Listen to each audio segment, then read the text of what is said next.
Welcome in fight जिंकी में आप सभी का स्वागत है। हम UFC 302 के बारे में बात कर रहे हैं और हम बात करते हैं को मेन इवेंट के बारे में। को मेन इवेंट जो है वो मेरे इस पूरे इवेंट की सबसे फेवरेट फाइट है और ये फाइट ऐसी फाइट है जिसे मैं चाहूँगा कि आप सभी देखें। तो ये फाइट है Shawn Strickland versus Paulo Costa की। पहली बात तो इन दोनों की वजह से प्रेस कॉन्फ्रेंस काफ़ी इंटरटेनिंग रही, तो फाइट भी उतनी ही इंटरटेनिंग रहने की उम्मीद है। वैसे कभी कभी शॉन स्ट्रिकलैंड कुछ ज़्यादा ही डिफेंसिव हो जाता है और फाइट अनइंटरटेनिंग हो जाती है, बट मुझे उम्मीद है इस फाइट से।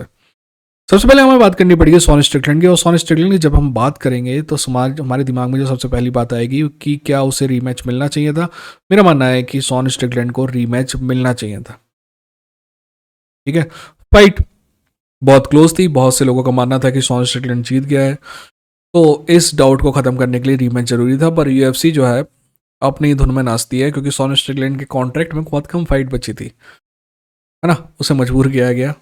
एनीवेज वो कॉन्ट्रैक्ट के बारे में बाद में बात करेंगे। वैसे कॉन्ट्रैक्ट की हम बात कर रहे हैं तो आपने देखा एक इंटरव्यू, मैं पिछले 8-9 दिन से शॉन स्ट्रिकलैंड ने बात करना चालू कर दिया है UFC और फाइटर पे के बारे में। क्योंकि दोस्त जब दूसरों के घर जल रहे थे ना तब किसी को कोई प्रॉब्लम नहीं था, बट जब आग तुम्हारे घर तक पहुंची तो सबको दिक्कत हो गई। इसके पहले फाइटर पे कोई ज़्यादा अच्छे विचार नहीं थे शॉन स्ट्रिकलैंड के, बट जब UFC ने उसको ही डसना चाहा ना फाइटर पे, तब all of a sudden fighter पे समझ में आ गई। और मैं जिस चीज़ के बारे में बात कर रहा हूँ वो है डैनियल कॉर्मिया का इंटरव्यू है। आप इंटरनेट में जाके देखें शॉन स्ट्रिकलैंड का। शॉन स्ट्रिकलैंड एक बार नहीं, 2 बार नहीं, 3 बार इस मुद्दे को उठाता है कि UFC try to screw the fighters, और DC ने ऐसा लगता है कि वो बात सुन ही नहीं रहा है। वो बिल्कुल तीनों बार जो है वो बात को चेंज कर देता, मुद्दे को चेंज कर देता, उस बारे में कोई भी रिएक्शन नहीं देता है। तो वही मैं बात कहना चाहता हूँ कि अगर माइकल बिस्बिंग, डैनियल कॉर्मियर, जॉन एनिक, इन सब के ना अपने अपने यूट्यूब चैनल है, भाई मैं तुम्हारा यूट्यूब चैनल क्यों देखूं जिसमें एक एक्सप्लॉइटेटिव बॉडी है उसके लिए तुम काम करते हो। मुझे कभी भी तुम UFC के खिलाफ फाइटर का साइड लेते हुए दिखाई नहीं दोगे, तो तुम्हारा मतलब क्या है। यार अपन साइड ट्रैक हो गया, वापस से फाइट में आते हैं। मेरा मानना है कि शॉन स्ट्रिकलैंड अगर ये फाइट जीतता है तो टाइटल शॉट उसको मिलेगा, है ना। क्योंकि देखिए अगर उधर आपका इजराइल अदेसानी जीतता है तो भी उसको मिलना चाहिए, अगर हारता है तो भी उसको मिलना चाहिए। एनीवेज, हाँ, आगे बढ़ने से पहले मैं आपको एक बात बता दूं कि इस फाइट के बारे में 2 बातें हैं। एक पहला एक्स फैक्टर ये है कि फाइट 5 राउंड की है, 3 राउंड की नहीं है। और दूसरी बात जो इंपॉर्टेंट वो ये है कि दोनों फाइटर जीत सकते हैं। ठीक है, प्रॉब्लम शॉन स्ट्रिकलैंड के साथ एक प्रॉब्लम है, उसके बारे में बात करते हैं। फिर थोड़ी सी एक प्रॉब्लम जो पॉलो कोस्टा है उसके बारे में बात करते हैं। शॉन स्ट्रिकलैंड के साथ एक प्रॉब्लम है कि शॉन स्ट्रिकलैंड का एक कंफर्ट जोन है, और वो जो कंफर्ट जोन है वो डिफेंसिव कंफर्ट जोन है। ठीक है, जब शॉन स्ट्रिकलैंड डिफेंसिवली बहुत शानदार फाइटर है, जब वो शॉट्स रोकता है, किक रोकता है, पंच रोकता है ना, तो उसको ये एहसास होता है कि वो डिफेंसली बहुत स्ट्रांग है और वो अच्छा कर रहा है। पर जजेस जो हैं वो ऑफेंस काउंट करते हैं, ना कि डिफेंस काउंट करते हैं। कई बार तो ये होगा कि आपको किक मारा है और राइट आपने दोनों हाथों से उसको किक को रोका है, उसके बाद भी जजेस के दिमाग में जो किक मारने वाला है ना उसको अगर पॉइंट देना होगा तो उसको देगा, ना कि किक रोकने वाले को। ठीक है, जबकि उसने सक्सेसफुली डिफेंड किया, उसको एक बूंद कोई नुकसान नहीं हुआ। तो जजेस का बायस ऑफेंस के प्रति रहता है। एक्चुअली बायस नहीं कहेंगे, ये नियम ही है, वो क्राइटेरिया ही है कि ऑफेंस को आप काउंट करेंगे। तो शॉन स्ट्रिकलैंड जो है ना कभी कभी कुछ ज़्यादा ही कंफर्ट हो जाता है, अपने कंफर्टेबल हो जाता है अपने डिफेंस में। पॉलो कोस्टा के साथ प्रॉब्लम बहुत सिंपल सी है।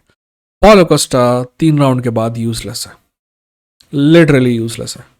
मुझे नहीं पता कि, मुझे लगता है, मतलब मेरी थ्योरी ये है कि वो बहुत ज़्यादा वेट कट करता है, इस वजह से उसका कार्डियो दिक्कत है ना। अगर इस फाइट के बारे में बात करें ग्राउंड में देखा जाए तो शॉन स्ट्रिकलैंड बेटर है, बट मेरे को नहीं लगता कि फाइट ग्राउंड में जाने वाली है, इसलिए छोड़ देते हैं उस बात को। वैसे अगर इजीली जीतना है, जीतना ज़रूरी है तो ग्राउंड पे ले जाए, तो वैसे अगर मैं कोच होता तो ग्राउंड पे ले जाने की बात करता। एनीवेज, जहाँ तक स्ट्राइकिंग की बात है तो एक लौती ऐसी जगह जहाँ पे शॉन स्ट्रिकलैंड से एज है पॉलो कोस्टा को, आपको लगता है वो कि पावर में एज है। मुझे नहीं लगता कि पावर में एज है, मुझे लगता है कि पावर दोनों फाइटर्स के पास बराबर है, स्पीड में एज है। बट जो स्पीड है ना ये भी पहले राउंड में सबसे अच्छी, दूसरे राउंड में बुरी, तीसरे राउंड में और बुरी, चौथे राउंड से तो स्पीड खत्म, इस टाइप की होती है। पॉलो कोस्टा की स्पीड जो है वो भी लगातार फेड हो जाती है। तो वो जो मेन कंसर्न है ना पॉलो कोस्टा का वो स्पीड में भी है। पर स्पीड में क्लियर एडवांटेज है पोलो कोस्टा को। बट इसका मतलब ये नहीं है कि पोलो कोस्टा 10-15 कॉम्बिनेशन वाला कुछ काम करता है, नहीं। पोलो कोस्टा की स्पीड जो है वो ज़्यादा से ज़्यादा 4 पंच कॉम्बिनेशन, या फिर 2 पंच 2 किक कॉम्बिनेशन, 3 पंच 1 किक कॉम्बिनेशन, या 2 किक 1 पंच कॉम्बिनेशन, इस टाइप से ये देखा जा सकता है ना। स्लो स्लो आउटबर्स्ट होती हैं उसकी। तो ये एक लौता पॉइंट है जहां पे पोलो कोस्टा को एज है। इसके अलावा शॉन स्ट्रिकलैंड को स्ट्राइकिंग में हर जगह एज है। मेरा मानना है कि Sean Strickland is one of the better boxer in UFC. Defensively he is great.